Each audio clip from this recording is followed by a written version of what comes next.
Good evening students. Start करते हैं हम आज का टॉपिक। और आज का टॉपिक है हमारा फाइलम पॉलीफेरा। एनिमल किंगडम में जो फर्स्ट फाइलम स्टार्ट हो रहा है वो है फाइलम पॉलीफेरा। इससे पहले हम बेसिस ऑफ क्लासिफिकेशन के सारे फीचर्स पढ़ चुके हैं कि किसके बेसिस पर हमने एनिमल्स को डिफरेंट फाइलम में कैटेगराइज किया है, डिफरेंट फाइलम में उनको रखा है, वो हम पढ़ चुके हैं। अब वन बाय वन हम फाइलम्स को पढ़ेंगे और उनके कैरेक्टरिस्टिक फीचर्स देखेंगे।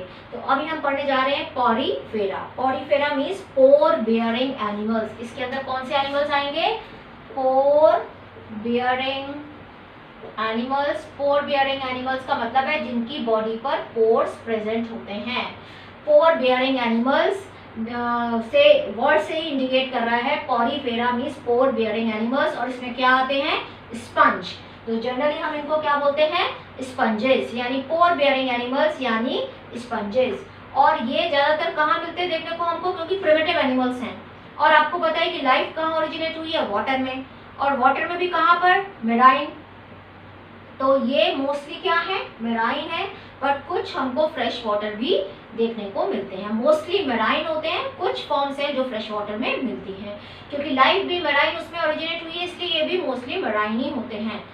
और सेसाइल होते हैं, यानी मूव नहीं करते। यही ग्रुप ऐसा है, इसमें ये जो एनिमल्स हैं वो क्या है?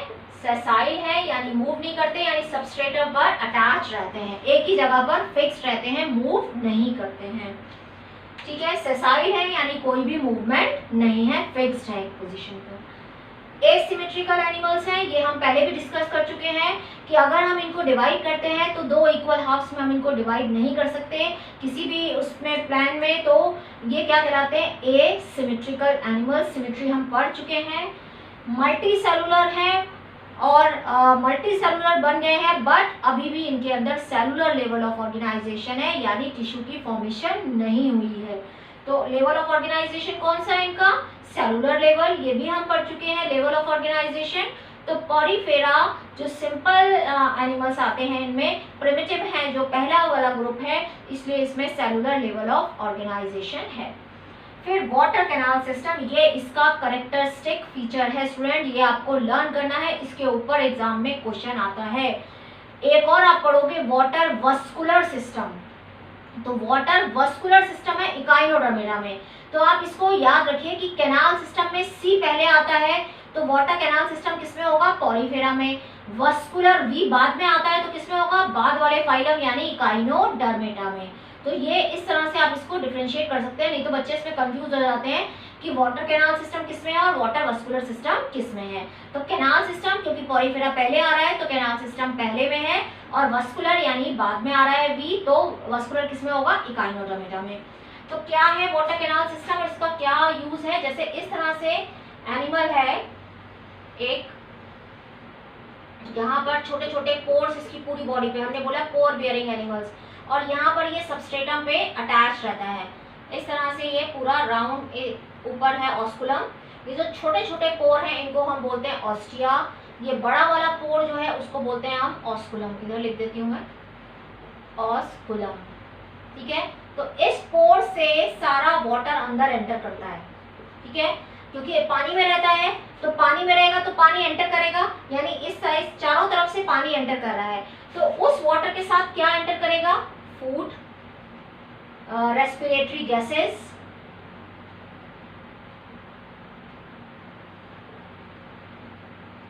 फूड एंटर करेगा, रेस्पिरेटरी गैसेस इसके साथ एंटर करेंगी इन पोर से।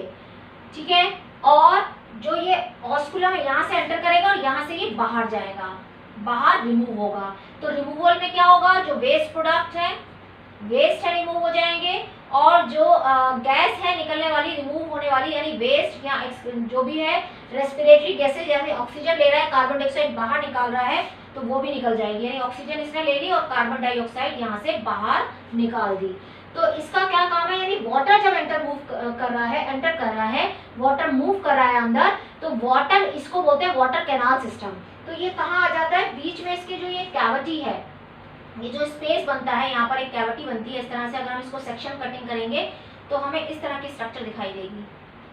अगर हम सेक्शन कटिंग करें तो इस तरह की स्ट्रक्चर दिखाई देती है, जैसे यहाँ पर ये पोर प्रेजेंट है, इस तरह से। ठीक है, और यहाँ से पानी एंटर कर रहा है इस तरह से। तो बीच की जो ये कैविटी है, ये वाली कैविटी को हम क्या बोलेंगे? स्पंजोसील। क्या करेंगे? स्पंजोसील। देखो स्पंजो का मतलब हो गया स्पंज में, और सील वर्ड किससे ले लिया? COEL। अगर आपको याद है हमने ये भी पढ़ा है सिलोम। सिलोम मतलब कैविटी। तो यहाँ पर किसकी कैविटी है? ये स्पंज की कैविटी है, इसलिए इसको क्या बोलते हैं? स्पंज के साथ क्या जोड़ दिया? सील। तो स्पंज की कैविटी बन गई स्पंजोसील। तो वाटर जब एंटर कर रहा है, यहाँ से वाटर एंटर कर रहा है कहाँ पर? स्पंजोसील यानी यहाँ पर। तो यहाँ पर ही उसके साथ क्या एंटर कर रहा है? फूड भी एंटर कर रहा है, रेस्पिरेटरी गैसेस भी एंटर कर रही है यानी ऑक्सीजन एंटर कर रही है, और वेस्ट प्रोडक्ट ऑस्कुलम से बाहर जा रहा है, और उसके साथ जो है वेस्ट प्रोडक्ट के साथ जो रेस्पिरेटरी गैस यानी कार्बन डाइऑक्साइड है वो भी बाहर रिमूव हो जाएगी, क्योंकि इसमें भी वाटर के थ्रू ही, डिफ्यूजन के थ्रू ही गैसेस एक्सचेंज होती है। अब ये हमने पढ़ लिया वाटर कैनाल सिस्टम, जो इसका एक कैरेक्टरिस्टिक फीचर है। Spongocoel coenocyte line the spongocoel. Coenocyte जो ये स्पेशल सेल्स है वो भी इसका कैरेक्टरिस्टिक फीचर है। इसको हम कॉलर सेल भी बोलते हैं, कोइनोसाइट या कॉलर सेल। ये देखने में इस तरह से लगती है, ऐसे कॉलर सा निकला और एक फ्लैजिला निकला हुआ है। ऊपर ये जो कॉलर सा निकला है यहाँ पर एक्चुअली में ऐसे माइक्रोविलाई होती हैं इस तरह से, और एक ये फ्लैजिला निकला रहता है। ये जो है ये यहाँ पर अंदर वाली लेयर बनाती है इसकी। स्पंजोसील की मान लो ये बाहर की लेयर है, ये अंदर की लेयर है, तो यहाँ पर प्रेजेंट होंगी स्पंजोसील, ये सॉरी स्पंजोसील कह रही हूँ, ये कोइनोसाइट। स्पंजोसील के अंदर वाली जो लेयर है ये कौन बनाता है? कोइनोसाइट यानी कॉलर सेल। ऐसा लगता है बीच में फ्लैजिला और चारों तरफ से माइक्रोविलाई प्रेजेंट होती है, तो कॉलर की तरह की अपीयरेंस दिखती है, इसलिए इस सेल का नाम है कोइनोसाइट या कॉलर सेल। तो किससे लाइन हो गई स्पंजोसील? स्पंजोसील किससे लाइन है? यहाँ पर क्या प्रेजेंट है इस वाली लेयर में? कोइनोसाइट, यानी इसको हम बोलते हैं गैस्ट्रोडर्मिस यानी अंदर वाली लेयर।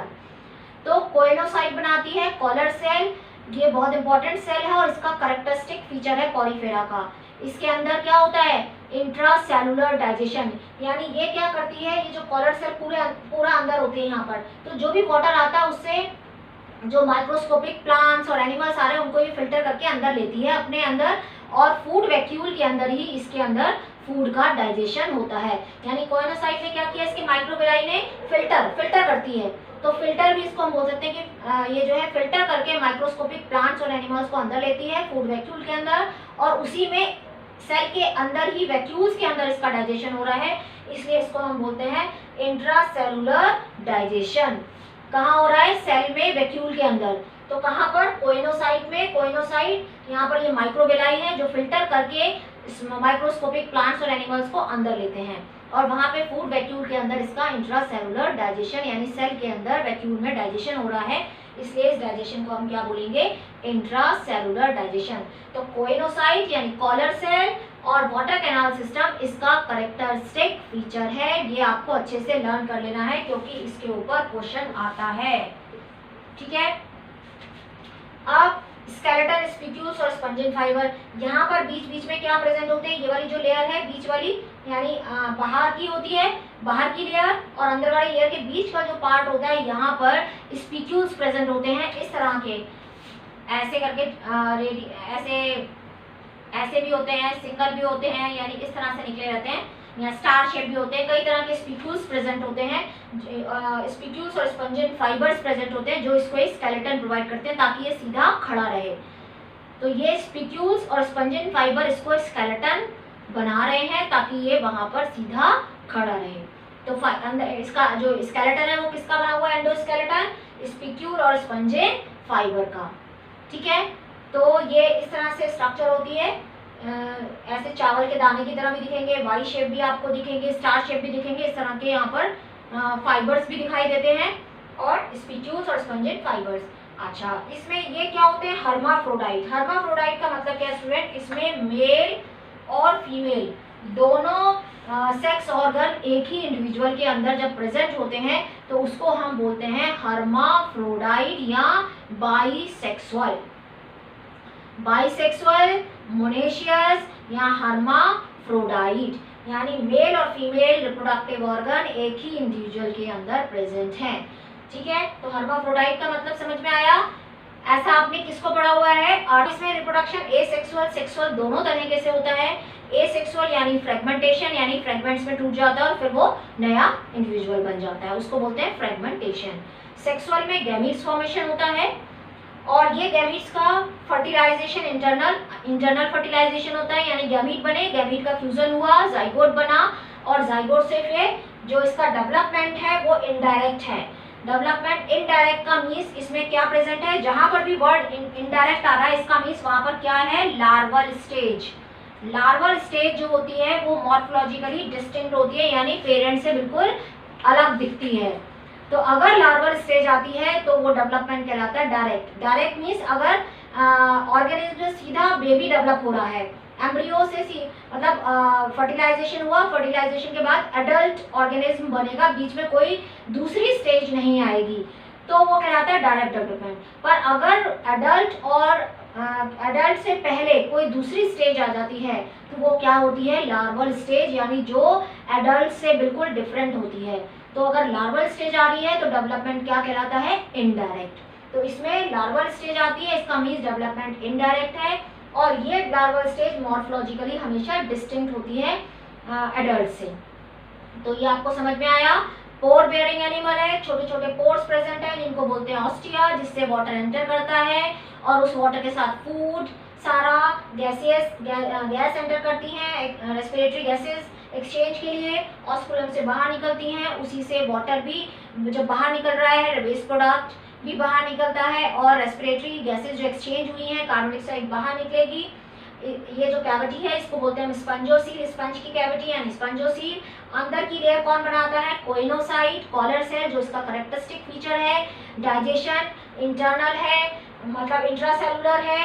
इंट्रासेलुलर मतलब जो कोइनोसाइट है वो फिल्टर करके माइक्रोस्कोपिक प्लांट एनिमल को फिल्टर करके अंदर लेती है फूड वैक्यूल में, उसमें सेल के अंदर ही फूड वैक्यूल में डाइजेशन होता है, इसलिए उसको बोलते हैं इंट्रासेलुलर डाइजेशन। ठीक है, सेलुलर लेवल ऑफ ऑर्गेनाइजेशन है, एसिमेट्रिक है, मैराइन एनिमल्स हैं, सेसाइल हैं जो मूव नहीं करते, हर्माफ्रोडाइट है यानी मेल फीमेल दोनों प्रेजेंट है, डायरेक्ट डेवलपमेंट नहीं है, इनडायरेक्ट डेवलपमेंट है, मींस बीच में लार्वल स्टेज प्रेजेंट है। तो ये है पॉरीफेरा। इसमें कौन कौन आता है, यूस्पंजिया, यूस्पंजिया का आप याद रख सकते हैं, साइकन, ठीक है, तो ये नाम आप याद रख सकते हैं। स्पंजिया से आपको पता चल रहा है, स्पंज हमने पहले ही बोला है कि इसमें क्या आते हैं, स्पंज आते हैं। तो नेक्स्ट क्लास में हम नेक्स्ट फाइलम पढ़ेंगे। Thank you for watching.